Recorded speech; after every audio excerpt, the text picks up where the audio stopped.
My name's Josh Kirkman, I'm the CEO of Surface for Climate, and we are here tonight for an event called How the Waves Were Won.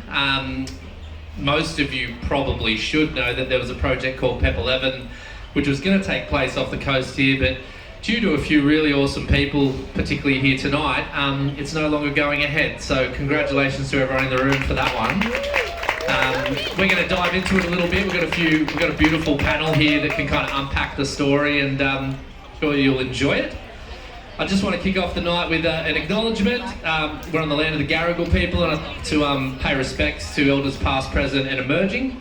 And I would also like to do a little bit of housekeeping. So tonight I do want to pay a big thank you to the Mona for hosting us. That's the hard bit sometimes as a non-profit, is getting a friendly venue that wants to let you take over a space. So round of applause for the Mona Hotel for hosting us tonight. And we do have a merch table tonight, so we're flinging some gear from Surface for Climate. Our main message, there might be an election sometime soon, and what we want people to do is not to kook it on climate. So any surfer in the room understands what it's like to be a kook. Well, don't be one when it comes to your vote this election. So if you want to get some merch that says that loud and proud, you can get that from us tonight. We've also got the really good folks at Patagonia, who are supporting us in many different ways. They've got their new magazine, The Roaring Journals. That's available tonight by donation. Proceeds are going to Surface for Climate and also to the Surfrider Foundation. So that's a really good deal from them. We're doing a raffle tonight. What else, Rive? I missed anything? No, I'm doing all right so far. Thanks, mate. So what's going to happen tonight? We've got a panel discussion to kick off things first. Then we're going to go into a film screening of Belinda, which is all about the co-founder of Surface for Climate, Belinda Baggs. She is here tonight, so you'll hear from her soon. And then we're going to wrap with another panel discussion hosted by the member for Mackellar, so Dr Sophie Scamps, who's here tonight. She's going to look into a lot of great solutions that can help solve the climate crisis that we are actually in. So without further ado, I'll introduce our first panel to discuss how the waves were won. So the first one, co-founder of Surface for Climate, Belinda Baggs. Whoa. Belinda Baggs, best known for her graceful longboard style, a lifelong water woman, a great mate and an absolute legend in the environmental movement. So Belinda, thanks for coming up. We've got Dr Sophie Scamps here, the member for Mackellar. Might need to get some help on this mic, we alright? Yeah? This way? I've got to stand here, okay. Dr Sophie Scamps, member for Mackellar, thank you. We have the member for Water, Jacqui Scruby, here tonight as well. So thank you, Jacqui. Jump right up. Use the stairs if you want. Oh, you're going to jump, aren't you? There you go. And we have Hannah Marshall from Good Company Law, someone who worked with us on our campaign in the State Parliament. So come on up, Hannah. Thanks for joining us. Hoping this mic... Where's the best spot to be for this? Is it going to be right here? Middle of the stage. All right, I need my notes. No, I think we're going to be right.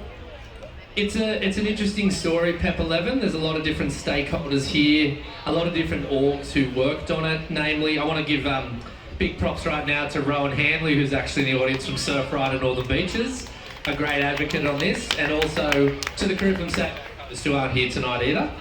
But I want to us start with you, Jacqui. As a member of Parliament now, you were able to be you were kind of on this earlier than others. So I wanted to get your perspective on some of the things that inspired you to take action and some of those interesting, I guess, political pathways that you thought could get the job done legislatively.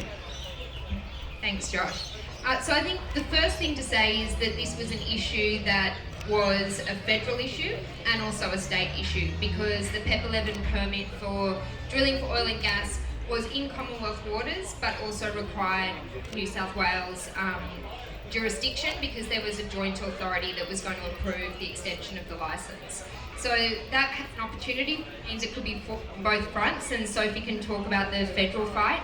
But from a state perspective, I think I actually met with you, Josh, and I was saying, I've been doing some research into what the laws are, and I was very interested. At the time, it was the coalition government, the previous government, and they had come out quite strongly and said, need not apply, New South Wales does not support drilling for oil and gas off our coastline. That was with Matt Keane, I think, announced that. And I thought, that's great. So I started to look around at all their policies and the legislation, and I couldn't find any legislation. So I was a bit critical when I spoke to Josh, saying I think it's a bit of, politics by press release. I actually did find a policy document, which was a 2-page PDF with the New South Wales government logo at the top. But I've been around long enough to know that's not really going to do much, and we needed something to legislate. So I actually worked with sitting members of the New South Wales Parliament to draft some legislation. And do you want me to tell the whole story now? I'll tell the story. So when it was getting into election time, and I think this is the beauty about, well, it's disappointing in one way that you need sometimes the pressure of political pressure for major parties to step up and take aggressive action, whether that's to do with PEP 11 or whether it's to do with other issues that are important to us. And one that's in the electorate at the moment is the hospital, and we've got an election coming up and a lot of talk about Northern Beaches Hospital. But it's unfortunate that sometimes you need an election to put political pressure on. But that is also an opportunity, and that is the reality. So I was running in the state election. I worked with sitting members of the New South Wales Parliament to draft legislation to try and block oil and gas drilling in New South Wales waters, but also to try and block any infrastructure that would support drilling that was happening in Commonwealth waters. So it wasn't going to be the silver bullet, it was going to be a big step in trying to disable this. And we'll talk about all the community action as well, because this would not have happened without community action. But so I put forward that legislation and I announced it. And what was really funny was a couple of, in the local paper, the sitting member at the time said it was impossible and I should be quiet and I didn't know what I was talking about, which was interesting because after I announced it, about 2 weeks later, the coalition came out with their own copycat piece of legislation in an effort to neutralise me, which was exciting. And I remember where I was sitting at Lucky and Pep's at Newport, and someone gave me a call and told me, oh, they've copied you, they've got their own legislation. And look, to be brutally honest, there's probably a tiny bit of ego that goes, oh yeah, that's mine. And my daughter was sitting next to me, and she was probably about 11 or 12 at the time, and she said, Mum, this is the best thing ever if someone's copied you, and it's so true. So that was the first breakthrough. Then what happened was that I didn't win that election, and the previous member for Pittwater, one of the first things he did was to move that same piece of legislation as a private member's bill, even though Labor was in government. And that was a really amazing step for that to be put as a private member's bill, because looking at what he would have had to do behind the scenes, now cynically I would say he was trying to neutralise me and the whole argument, but he would have had to negotiate with the Nats, which is huge, to get the Nats on board to put forward that legislation. And then politics being politics, it got sent to inquiry. Labor obviously didn't want someone in opposition to be successful with a private member's bill, so they brought their own piece of copycat legislation and passed it themselves.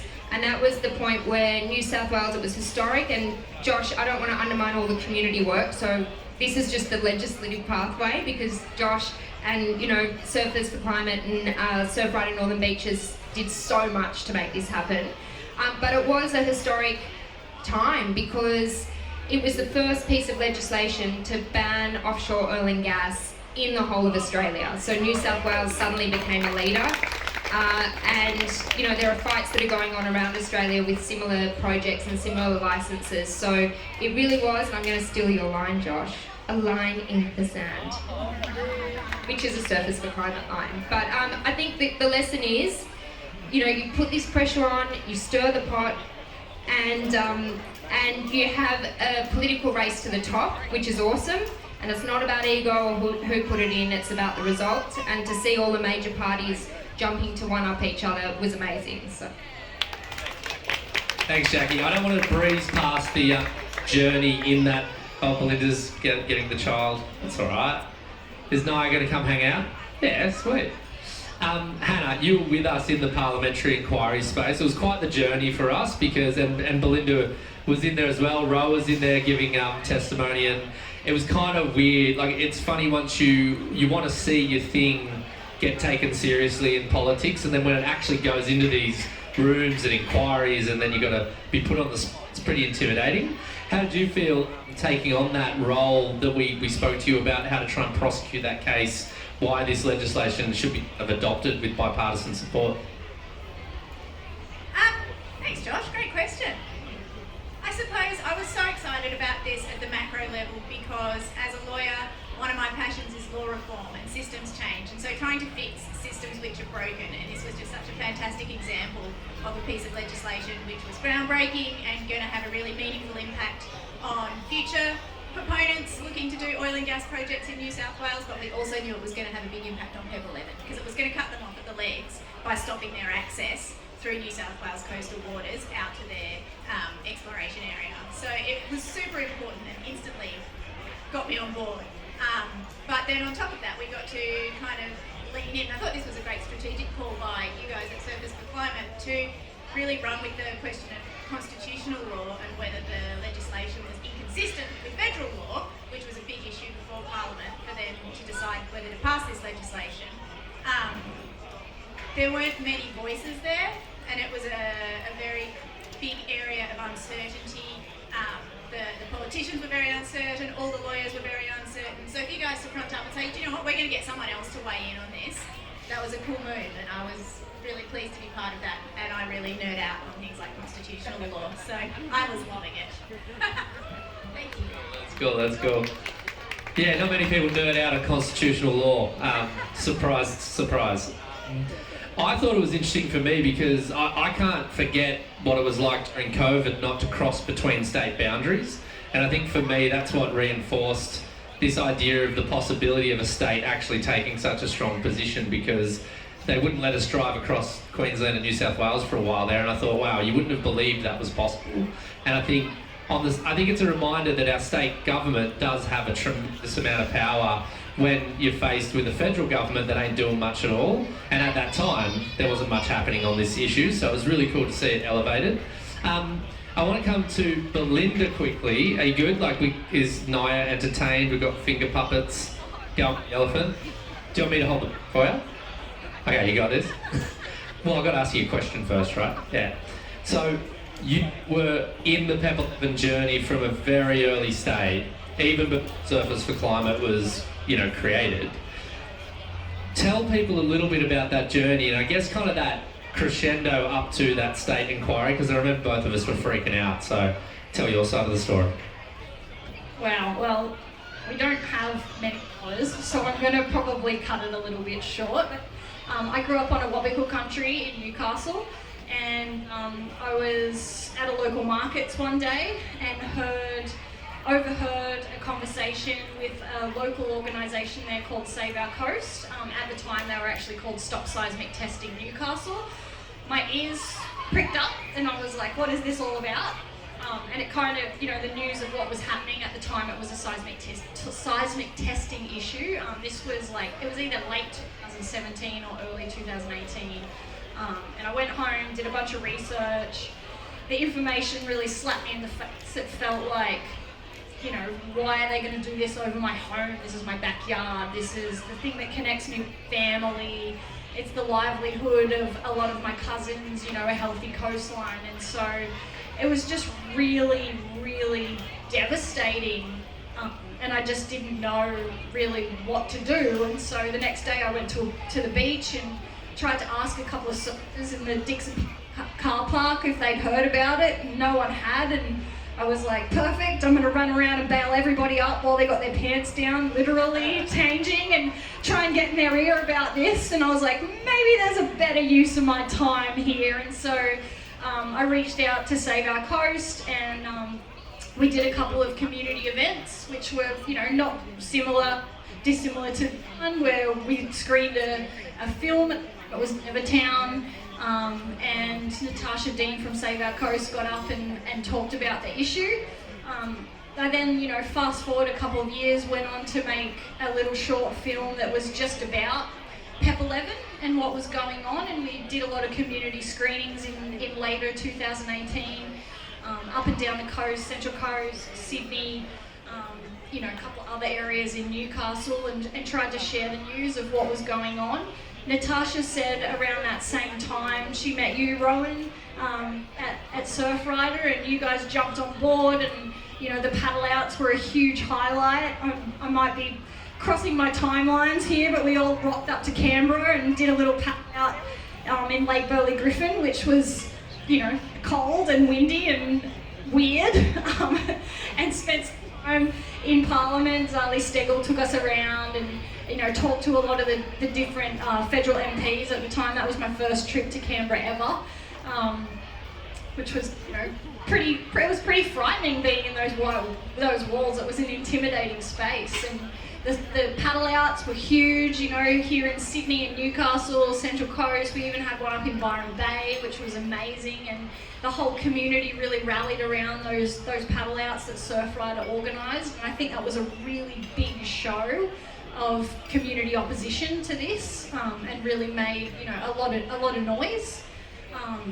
And then continuing on, we know that it was zombie for a while, like start and stop, this, that, and I think we took Parliament a couple of times, and then ended up in New South Wales Parliament literally holding your hand. And it was a huge moment to go from somebody running around the parking lot at Dixon Park talking to nude surfers to sitting inside a parliamentary inquiry, lawyers sitting around me, and you, Josh, making amazing speeches, and Rowan was there as well. And I think it's just testament in my journey of activism, but also seeing the community grow slowly. Some of those early community events, we only had a handful of people turn up, and then they grew and grew until there was hundreds, and then all of a sudden there was thousands at the paddle outs, and it didn't stop there. Everyone kept pushing and pushing, and it was just a huge, long, exhausting journey that was so well worth it to know now that I look out at that ocean, at my home break, and feel at peace to know that we've saved our backyard. Beautiful, beautiful. I want to go to that weird, those big walls of Canberra, Dr. Sophie, because you've run your own kind of campaigns and petitions during your term as the member for Mackellar, and I guess I'd like to understand, as a sitting member, what do you think matters from the community to help you do your job on the other side of those big walls and all that scary stuff that Belinda was talking about? Great question, because everything that the community does matters. So I felt really proud to be able to stand up in Parliament, in the House, many times and say, the people of the northern beaches will never, and I mean never, accept drilling for oil off our coastline. And it felt good to be able to say that. It felt awesome. So all the work that you did was extraordinary, because I knew that was backed up with truth, and it was just about getting that message out there, to amplify that message of all the work that the community groups had done, that Surfrider had done, Save Our Coast, and Surfers for Climate. It was extraordinary, and it was very, very powerful, and the opposition knew it as well. And so when I launched, so there was a time when I would drive around the Bilgola Bends, and there was this Stop Pep 11. I thought, what on earth is Pep 11? I had no idea what it was. And as you said, that understanding slowly built. And by the time I launched, I had it as part of my my very early launch speech. And then 10 days later, Scott Morrison, who had made himself the Resources Minister, came out and they said that they were going to end PEP 11, which was absolutely fantastic news, because they knew that they would lose that seat because the community was dead set against it. So again, that community voice was very, very powerful. But then, of course, it goes on from there, and that wasn't actually, Scott Morrison being the Minister for Resources wasn't actually legitimate, so it had to go back to the drawing board. It went through court, and that's why it's taken another few years to get to where we finally are. But that's why it must have felt good telling that story, Jacqui, I think. It must have been awesome. But that's the thing. As a community independent, you get to listen to your community, and you get to think outside the box and bring fresh ideas. So I think it was awesome. only thing I was going to say as well, which goes to the community action, even during, I think, well, both elections, even recently, a lot of people still didn't know what PEP 11 was. And from a first principles point of view, it's crazy that something so big, so impactful, something that has such high risk to our environment and to our beautiful beaches. And I think at the time Manly was, it's always Manly voted, best beach in the world, when really it's, one of our beaches. But this irony that you can have one of the best beaches in the world that's world renowned and have such a big project off the coast and still people in the community aren't informed about it because it's all just, kept away from the community strategically. And if you don't put that pressure on in the media, then it doesn't come to light, and the media doesn't cover it unless there are community groups doing, worthy things like paddle outs. So it really does, I suppose, also show need when people sometimes reflect on how do we create change. Is it individual action? Is it corporate action? Is it political action? Is it the media? And really it's all of it, and you need all those aspects to be able to fight big things like this. So. Right, Jacqui. Coming from Manly, I feel like you need to rebut that statement about the best beach, Hannah. But coming back to you in that legal action sense, like, we did go through that inquiry, it did get kind of shut down, but do you feel like we were probably right? Like, should it have got through? Is this the bit that I am allowed to talk about, or I'm not? We were so right. Oh my gosh, boring conservative lawyers saying this is too risky constitutionally. It totally wasn't. We were in clear water there. I'm dead certain. I can say that now because no one's going to test it, right? But no, it was a great example of a bold legal move and using legal strategy to complement all of the fantastic work. Belinda presenting the survey, you speaking so powerfully about the meaning of the ocean to the broader community. It was just this great example of how all of those threads come together to create change. And, sorry? Yeah, do you want to give an explainer on the legislation? So the legislation effectively bans offshore drilling, exploration, etc. in New South Wales coastal waters. So around each state and territory they have their kind of area of water adjacent to the coast, and then further out it's federal waters, Commonwealth waters. And so this legislation means that no actual oil and gas activity and no infrastructure can run through New South Wales coastal waters. And so even though PEP 11 was out in the Commonwealth waters for the most part, they couldn't come through New South Wales to run pipelines and things like that. They would have had to go all the way around up to Queensland, which made the project completely uncommercial. So that's why it was great and super important. No, it was good. And I guess I want to take this moment because we are within kind of the home stretch whenever it will happen of an election. And Dr. Sophie, do you feel like of the two major parties, like, who's really doing the best on gas policy moving forward? Because I think I'm still unsure myself. I think we're all a little bit unsure on that, to tell you the truth. But the good news is that when it comes to renewable energy, we're already nearly 50% of our energy, electricity already comes from renewables. So that is a fantastic story that a lot of people don't actually realise. So we just need to continue what we're doing. And one of the mismatches is Australia leads the world when we come to rooftop solar.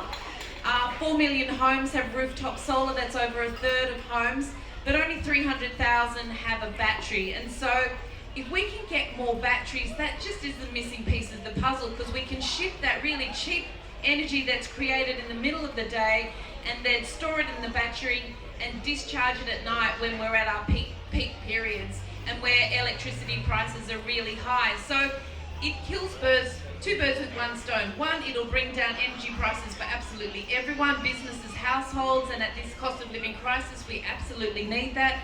And it'll help firm up our grid and move us further away from more fossil fuels and less gas. Very good, very good. I'm about to pivot to New South Wales, Jacqui. So, what do you see now that you're kind of in the big house? It's still pretty fresh, right? Like how long has it been since the by-election? Yeah, you've only had 2 sitting periods, so it's very fresh still. What's on your mind around this kind of continued work to protect the environment? It's also kind of deal with some of these thorny issues around the energy system and how households and industry can kind of survive without the gas we're told we need. What's your take on that?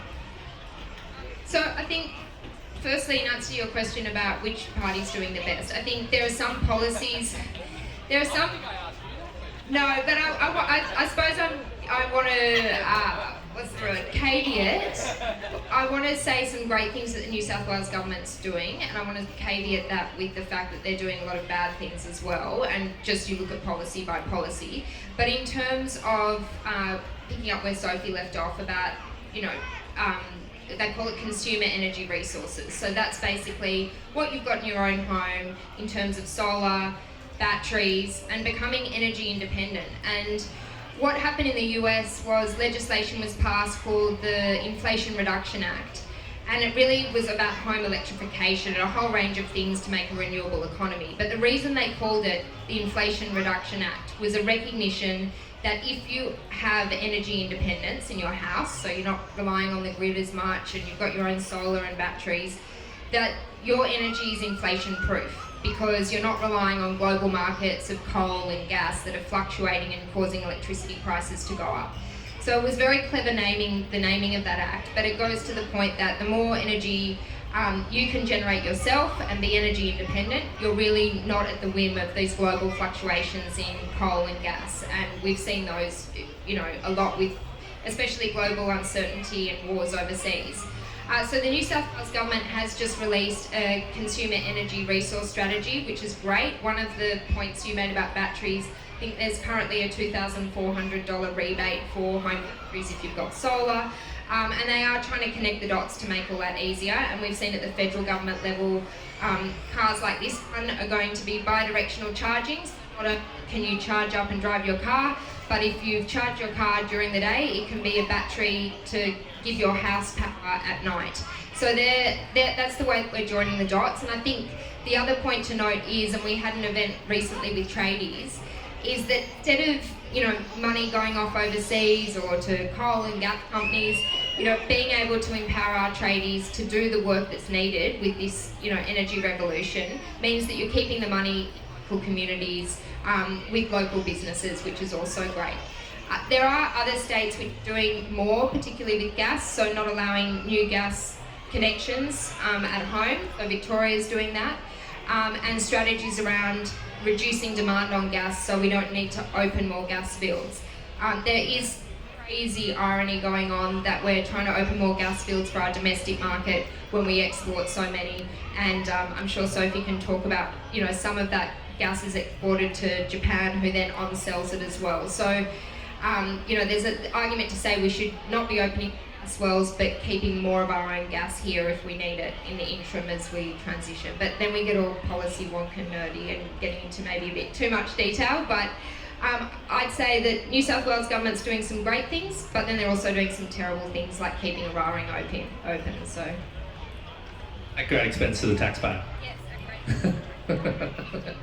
Yeah, 450 mil. Yeah. Spare change for some, I guess. Let's not worry about being too wonky, because I feel like we've got an audience here that actually wants to understand the details. Quick poll here: do we need more gas or no, Dr. Sophie? No. Is that what we want? So I'll just talk about it. We export 90% of our gas. Australia exports 90% of our gas currently, and we give away 56% of that for free. So when it comes to selling our gas, a comparable country like Qatar gets 20 times the tax revenue that we do. So we're kind of really getting ripped off when it comes to our gas. So we're giving it away.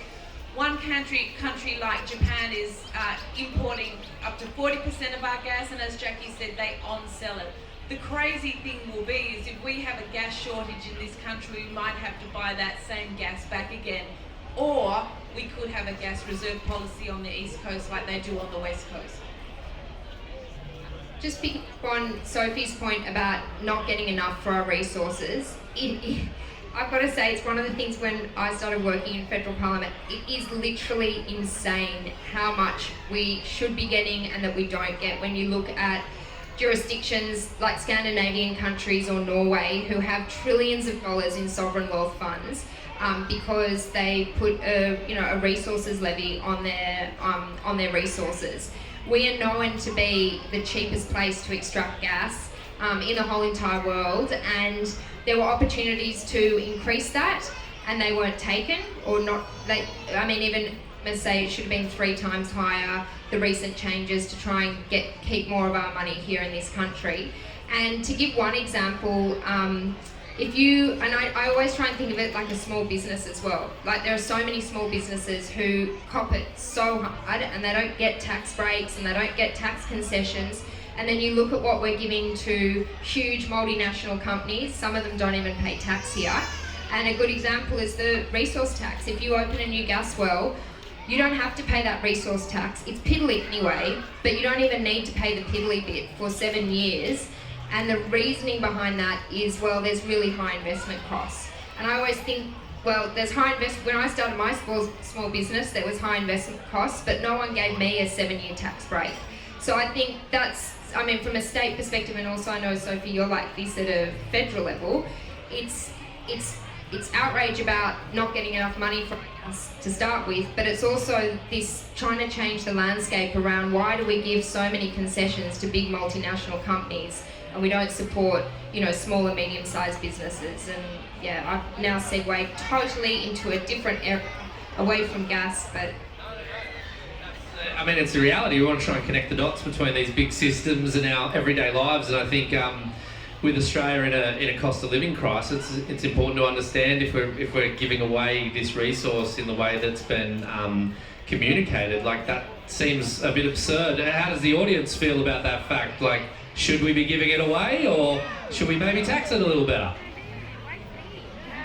Yeah. I figured that was a positive for what Sophie and Jack said. Yeah, I think the worry is I don't want to see gas become that golden egg, like the goose that's laying the golden eggs for us. But I think what we all know is that if you're taking climate change seriously, as well as wanting a fair go for Aussies, then you're going to kind of have a policy area of like, I don't want to explore for new gas and I want to make sure we tax it properly on the way out. So that can be achieved. Hannah, I want to give you the final word. Belinda was going to get the final word, but Naya needed a motherly love. So Naya's got the final word, but Belinda's going to have the final word on the screen because we're going to screen her film.